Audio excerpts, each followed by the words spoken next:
The brisket at Franklin Barbecue in Austin sells out every single day, usually before noon, and the people in that line started waiting at 7 in the morning for the privilege of paying north of $30 a pound. The raw packer in your grocery cooler isn't much kinder. $50, $60, $70 before you've lit a single stick of wood. But here's the thing the line in Austin doesn't know. The men who invented Texas barbecue barely bothered with brisket, and the cut that built the most famous smokehouse in the state still costs about $9. To understand how strange that is, you have to look at what brisket has become. It is not a piece of meat anymore, it's a pilgrimage. People fly into Austin from Tokyo and London and stand on 11th Street holding lawn chairs and coolers of beer, waiting 4 and 5 hours for meat that will be gone by 1 o'clock. In 2014, President Obama cut that line, and the story made national news. Not the policy he was in town for, the brisket. He picked up the tab for the people around him, roughly $300 worth of barbecue, and the internet talked about it for a week. And the price has followed the fame. For most of the 20th century, brisket was the cut packers could barely give away. Tough, flat, ugly, the thing left over when every steak and roast had been sold. Ranchers ground it, butchers discounted it. Now a prime grade packer runs $70 and up at a warehouse club. Wagyu briskets trade for over $150, and pit masters across Texas will tell you their single biggest cost, the number that keeps them up at night, is the same cut their grandfathers bought for pennies. The cheapest meat on the steer became the most expensive thing in the smokehouse. Who saw that coming? But brisket was never the beginning of this story. Drive 30 miles south of Austin to Lockhart, a town of about 14,000 people that the Texas legislature officially named the barbecue capital of Texas in 1999, and you can still eat the original. Kreutz Market opened there in 1900 as a German meat market and grocery. The smoking happened out of necessity. Whatever cuts didn't sell by the weekend went into the pit over post oak coals, because smoke was preservation before it was ever cuisine. The meat came to the counter on butcher paper, no plates, no forks, no sauce, and Kreutz famously still refuses to serve any, because the meat was the whole argument, and the cut those old German butchers leaned on week after week was not brisket, it was the shoulder. The clod, they called it, a huge muscle from the front of the steer, smoked slow until it turned tender, sliced thin, and handed across the counter to farm hands and cotton pickers who ate it standing up with crackers and a knife. So how did brisket steal the crown? The answer is a shipping box. In the 1960s, the beef industry moved to what's called boxed beef. Instead of whole sides of cattle hanging in rail cars, packing plants started breaking steers down and vacuum sealing the pieces, and suddenly any barbecue joint in Texas could order a case of untrimmed briskets, cheap, consistent, and identical, delivered every week.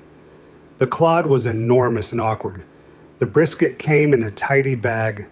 Economics made the decision, and then mythology finished the job, because brisket turned out to be the hardest cut in barbecue to cook well. Two different muscles stacked on top of each other, a lean flat and a fatty point, pulling in different directions, drying out at different rates. Cooking one perfectly became the test. If you could nail a brisket, you were a pit master. Therefore, the hard cut became the famous cut, and the famous cut became the expensive one. Then 2009 happened. Aaron Franklin started selling brisket out of a trailer in Austin. The magazine profiles crowned him. The food networks and the YouTube channels followed. And within a decade, the entire country wanted Central Texas brisket. Demand did what demand does. The barbecue boom took a cut prized for being cheap and difficult, and made it expensive and still difficult, which is the worst possible combination for the person this video is actually about. You. The backyard cook with a pellet smoker or an offset on the patio and a Saturday to spend. Because think about what a brisket actually asks of you.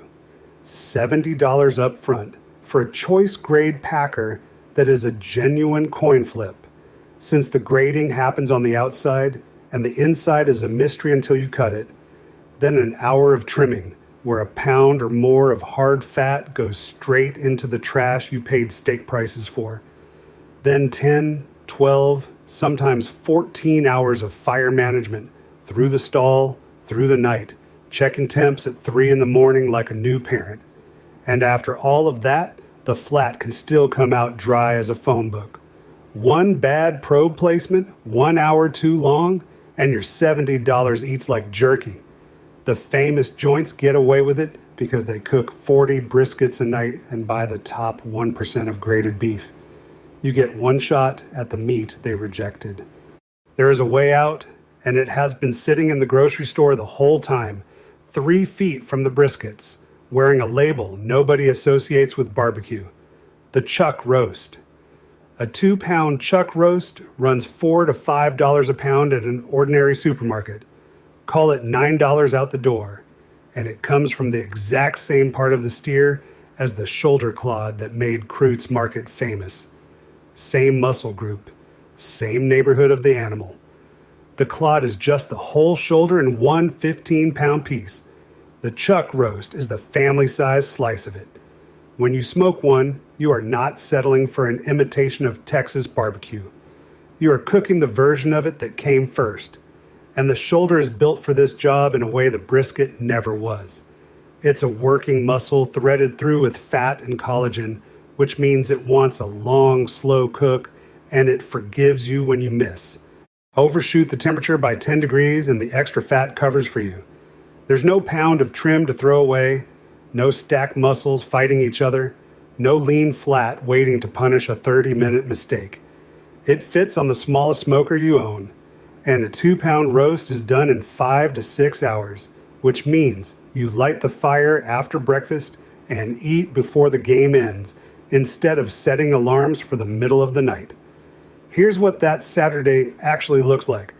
You take the roast out of the fridge, pat it dry, and hit every side with coarse salt and coarse ground black pepper. Nothing else.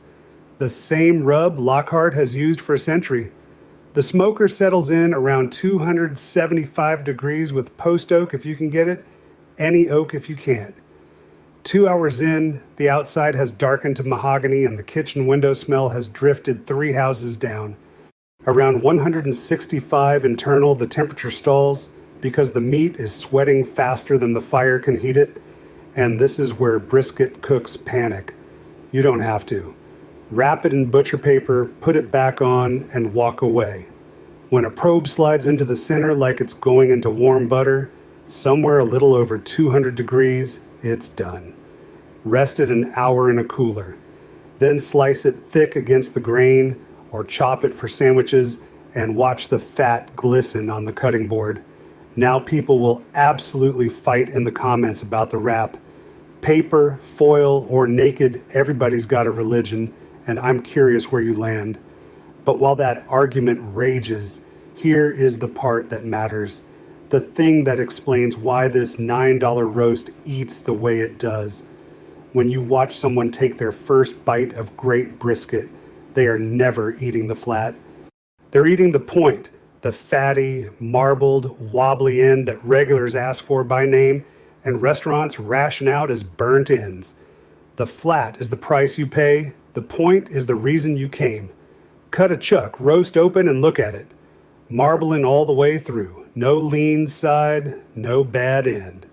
A smoked chuck roast is point, corner to corner. The part of the brisket people actually love is the part the shoulder is entirely made of. That's not a compromise. That's a cheat code the old Germans in Lockhart wrote down 120 years ago, and we just stopped reading it. And they never stopped. Walk into Crute's Market today, past the pits that have been burning since before your grandparents were born, and shoulder clod is still right there on the menu board next to the brisket. Usually a little cheaper, still sliced thin, still handed over on butcher paper. The tourists order brisket. The locals, more often than you'd think, order the shoulder. Absolute shocker, right? The people closest to the fire never abandon the cut that started it all. So run the math on your next year of cooking. One prime packer, $70. One nerve-wracking attempt.